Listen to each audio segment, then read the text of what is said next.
আসসালামু আলাইকুম ভাই ব্রাদার, কি অবস্থা সবার? অনেকদিন পরে আপনাদের মাঝে একটি নতুন ভিডিও নিয়ে আবার হাজির হলাম। আসলে একটু ব্যস্ততা আর মানসিক আনস্টেবিলিটি থাকার কারণে এতদিন ভিডিও দিতে পারিনি। তবে এখন থেকে রেগুলার ভিডিও দেওয়ার চেষ্টা করব ইনশাআল্লাহ। আজকে আলোচনা হবে আমাদের দেশের একটি আন্ডাররেটেড বাইক হন্ডা হর্নেট 2.0 নিয়ে। বাইকটা বাংলাদেশে যে প্রাইসে পাওয়া যাচ্ছে তাতে হন্ডা হর্নেট 2.0 কে আমার কাছে one of the best value for money bike মনে হয়। তো এই বাইকটির মধ্যে এমন কি কি আছে যার কারণে বাইকটি আমার কাছে one of the best value for bike মনে হয়, চলুন দেখে নেওয়া যাক। আমি বাইকটার অন পেপার স্পেসিফিকেশন নিয়ে কথা বলবো না, এগুলো আপনারা ইউটিউব বা গুগল সার্চ করলে ইজিলি পেয়ে যাবেন। আজকে বাইকটি আমরা ভিন্ন আঙ্গিকে ডিফারেন্ট অ্যাঙ্গেলে দেখার চেষ্টা করব। আমার কাছে মূলত চারটি বিষয়ের কারণে বাইকটিকে একটি ভ্যালু ফর বাইক মনে হয়। Number 1, price to performance ratio. Number 2, better then competitor according to price. Number 3, brand value and reliability. And number 4, advance features. তবে অনেক অনেক ভালো দিকের পাশাপাশি কিছু ড্রব্যাকস বা কমতিও আছে যা আমি ভিডিওর শেষের দিকে শেয়ার করব।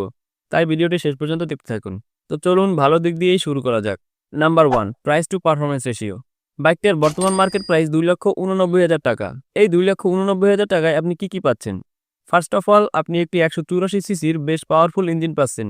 এই ইঞ্জিন সর্বোচ্চ পাওয়ার উৎপাদন করতে পারে 17.3 বিএইচপি এবং সর্বোচ্চ টর্ক উৎপাদন করতে পারে 15.5 নিউটন মিটার, যা এই প্রাইস রেঞ্জের মধ্যে আর অন্য কোনো বাইক আপনাকে দিতে পারবে না। অ্যাজ এ হন্ডা ব্র্যান্ডের বাইক, ইঞ্জিন পারফরমেন্স ছাড়াও বাইকটি থেকে আপনি ব্রেকিং, হ্যান্ডেলিং, ব্যালেন্সিং সহ ওভারঅল সব জায়গায় ভালো পারফরমেন্স পাবেন বলে আশা করা যায়। তাছাড়া বাইকটি থেকে আপনারা মাইলেজ পেয়ে যাবেন around 45 to 50 kilometre per litre, যা একদম ডিসেন্ট একটা মাইলেজ। এত পাওয়ারফুল ইঞ্জিন হওয়া সত্ত্বেও এত বেশি মাইলেজ পাওয়া সম্ভব হয়েছে মেবি বাইক ইউজ করা পিজিএম এফআই এর কারণে।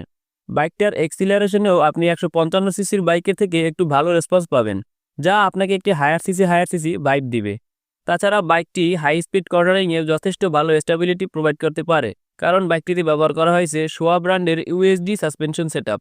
লুক আর ডিজাইনের কথা আর কি বলবো, এই প্রাইজের অন্যান্য যে কোনো বাইকের থেকে এই বাইকের মধ্যে ম্যানলি ভাইবটা একটু বেশি পাওয়া যায়, কারণ বাইকটি যথেষ্ট অ্যাগ্রেসিভ এবং মাস্কিউলার করে ডিজাইন করা হয়েছে। এছাড়াও বাইকটিতে রয়েছে একটি স্মুথ 5 স্পিড গিয়ার বক্স এবং লাইটিংয়ে ফ্রন্ট, টেল, ইন্ডিকেটর, ডিআরএল সব জায়গাতেই এলইডি ব্যবহার করা হয়েছে। সো এসব জায়গাতে কমপ্লেনের কোনো জায়গায় রাখেনি হন্ডা। এবার আসে number 2, better then competitor according to price.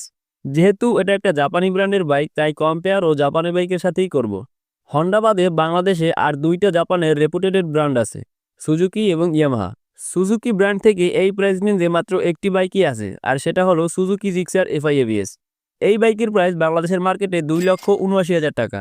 এই বাইকের থেকে মাত্র 10,000 টাকা বেশি দিয়ে আপনি হন্ডা হর্নেট 2.0 তে আপনারা কি পাচ্ছেন তা বলতে গেলে ভিডিও অনেক লম্বা হয়ে যাবে। তাই আমি এদের কম্পারিজনের জন্য একটি ডেডিকেটেড ভিডিও দেওয়ার চেষ্টা করব ইনশাআল্লাহ। এরপরে আসে ইয়ামাহা। ইয়ামাহা থেকে এই প্রাইস রেঞ্জের আশেপাশে তিনটি বাইক বিলং করে। তিনটে বাইক আসলে আলাদা না, এই তিনটে হলো যমজ ভাই, শুধু নামেই পরিবর্তন। প্রথমে আসে এফজেডএস এফআই বি3 বিএস6। নাম্বার 2তে আসে এফজেডএস এফআই বি3 ডিলাক্স। 3 নাম্বার এবং সর্বশেষ হলো এফজেডএস এফআই বি4। বাইক তিনটের প্রাইস যথাক্রমে 2,71,000 টাকা, 2,77,000 টাকা এবং 2,97,000 টাকা। এগুলোর মধ্যে শুধুমাত্র এফজেডএস এফআই বি4-এ আপনি ডুয়েল চ্যানেল এবিএস পাবেন।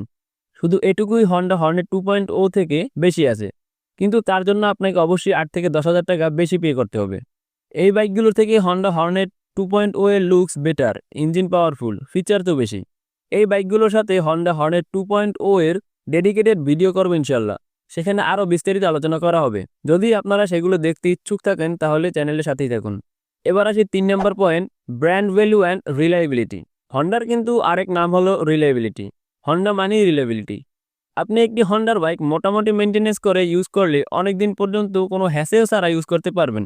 মাঝে মাঝে হন্ডার এমন কিছু বাইক দেখা যায় যা 80,000, 90,000, 1,00,000 প্লাস কিলোমিটার চলা, যা মোটামুটি মেনটেনেন্স করা ছিল, কিন্তু ইঞ্জিনের ভিতরে এখনও টাচ করা হয়নি।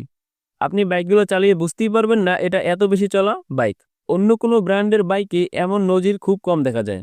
হন্ডার রিলায়েবিলিটির আরেকটি উদাহরণ হতে পারে CG125, CDI80, H100 বাইকগুলো, যা এখনও বাংলাদেশের রাস্তায় চলতে দেখা যায়। তাছাড়া আধুনিক যুগের স্পোর্টস বাইক CBR150ও কিন্তু বেশ ভালো রিলায়েবিলিটি প্রোভাইড করে থাকে।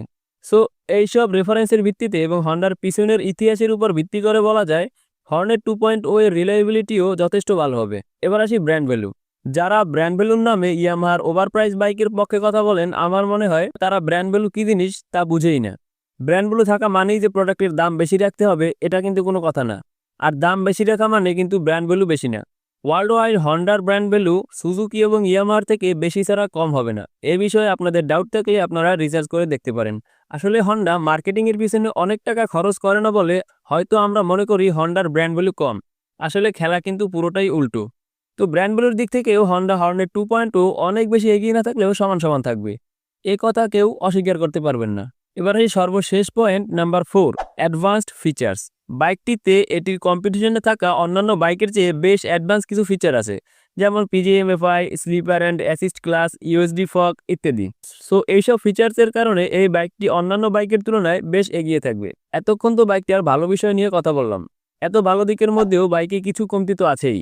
আসলে পৃথিবীর কোনো কিছুই পারফেক্ট না, আর এটা তো বাইক, তো অ্যাজ ইউজুয়াল এই বাইকের কিছু কমতি আছে যেগুলো আমার ভালো লাগেনি, সেগুলো আপনাদের সাথে শেয়ার করছি।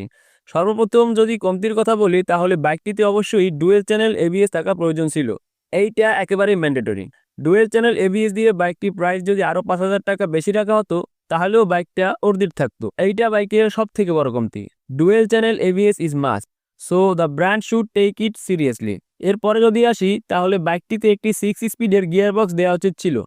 6 স্পিডের গিয়ারবক্স থাকলে বাইকটি টপ এন্ডে আরও ভালো পারফরমেন্স করতো, তো এটাও আসলে বাইকের একটি ড্রব্যাক্স।